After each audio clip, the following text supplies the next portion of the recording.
What's up, everybody? How you guys doing? Happy Friday. Made it to the end of another week, and we've got another edition of Pass Rush Friday. And good news this time. We have some good news this time. We didn't have the greatest game of all time when it came to our pass rush, but it was pretty good. We got some pressure on Kyler. I mean, if you watch the game, you know. You don't need to look at stats to know this stuff. It's evident from watching the game on your TV. There was a big difference between our pass rush on Sunday and our pass rush over the previous four games. We looked a lot more like the pass rush we had against the Broncos in week one. And we looked like a pass rush that can actually help this team win some games going forward.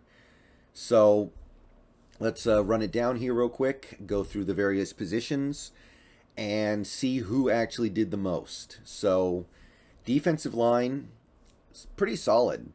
Of the five defensive linemen who got significant burn in this game because Alwoods was out, they all got at least one pressure except for Miles Adams. And Miles Adams made a couple of other plays in this game that weren't pressures that I thought were pretty sweet, like the jamming. I think it was Zach Ertz at the line on what probably would have been a touchdown to Zach Ertz if he didn't do that.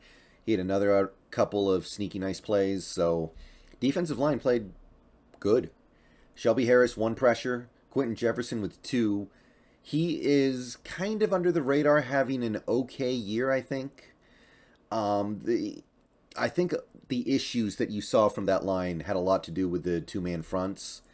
As we try to move off of that, because I did notice in this game, especially late in the game, we only busted out the two-man fronts when the Cardinals went empty. And if we can keep that up, it's going to help. So Quentin Jefferson, kind of having an okay year. We'll see what happens going forward if we move away from those two-man fronts, which hopefully we are. Puna Ford had a pressure. He's overall underachieving, but he did have probably his best game of the year. Who am I kidding? It was definitely his best game of the year. It kind of has to be. And Brian Monet. So Monet has shown the ability to do this before. He's had a couple of really dominant games in the NFL as a Seahawk. It just doesn't happen that often. And honestly, I watching that game live, I thought he was dominant. I didn't think he got four quarterback pressures, but that's what PFR gave him. And I was looking back at some stuff, and his ability to jump the snap in that game was just incredible. And I'm hoping he can keep it up. But that's your defensive line. 8 total pressures. Half of them came from Brian Monet, who is our biggest guy. He's like 360, 370. He's at least 350. I don't know exactly what he weighs. We'll never know for sure, but he's the big guy. So very impressive. All right, edge rusher. Good news here as well. Darrell Taylor back on the horse in limited snaps, which, by the way, good thing. His snaps should be limited if that's what it takes to get him to be productive. He had 4 pressures on Kyler, which matches the number of pressures he had against Russ. He also added a sack, which was also a strip sack. And generally speaking, I think he played a much better game. And if this is the role that Taylor needs to play well, then that's the role. Maybe we don't have the next Von Miller here, but he can still be a valuable player, can still get after the quarterback. We just need to put him in the right positions to do so, and I think things can happen. So, really good game for Taylor. Nwosu had 1 pressure. He played fine generally. Most of the game, he was doing QB spy on Kyler, I think. That's one thing that I noticed watching him.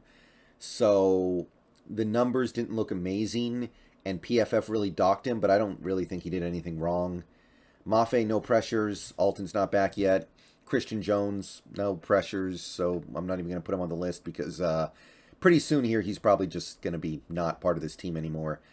But yeah, pretty decent over there. Nothing from the linebackers. No pressures from Brooks or Barton. Barton obviously didn't play that much.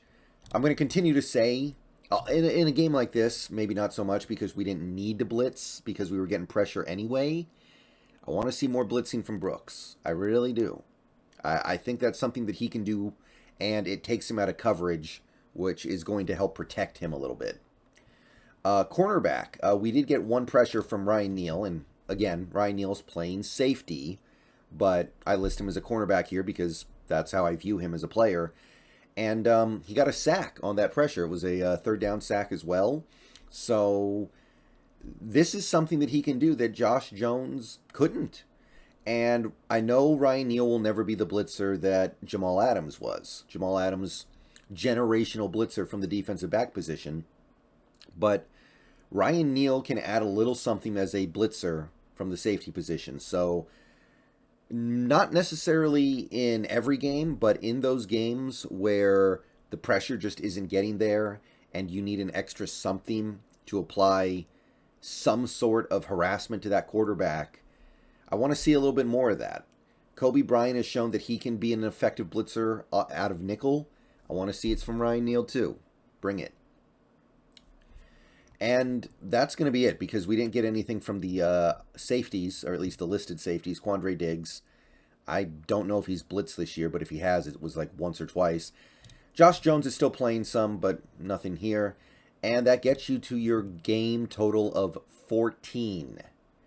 14. Not a huge number, but it's pretty good. It almost matches week one's total against the Broncos. And it almost equals 3 weeks of pressures from the previous set of games. So we took advantage of some things that Arizona was struggling with. We changed the way we were doing things. Carroll talked a little bit about how they stopped asking the defensive linemen to do so much like reading and analyzing and just let them basically go play. Not in those exact words, but basically he said we tried to simplify things for them and just let them play and trust their instincts, and that helped them a lot. If we stick to that, maybe we'll see something like this going forward on a week-to-week basis. So, hopefully, that's what we get this weekend, because we're playing another team with a very, very, very wounded offensive line. So, if our pass rush can get it done against that offensive line, there will be reason to believe that they're starting to turn the corner. And as we can go into the games beyond that, eventually we're going to be playing some better offensive lines, but I'm going to believe we actually have a chance if we can sustain the success we had here. So that's it for Pass Rush Friday. Pretty simple, straightforward. We had 2 guys who really did a great job applying pressure, Monet and Taylor, and everyone else, most everyone else chipped in at least a little bit. And a lot of pressures ended in sacks, which is something that I know bothers some people. When you're getting a lot of pressure, but it feels like it's not resulting in anything good. You're just getting the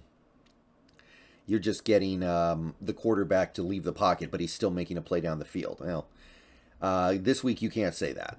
We actually got him on the ground. All right, I will see you guys later today. Go Hawks, and let me know what you think.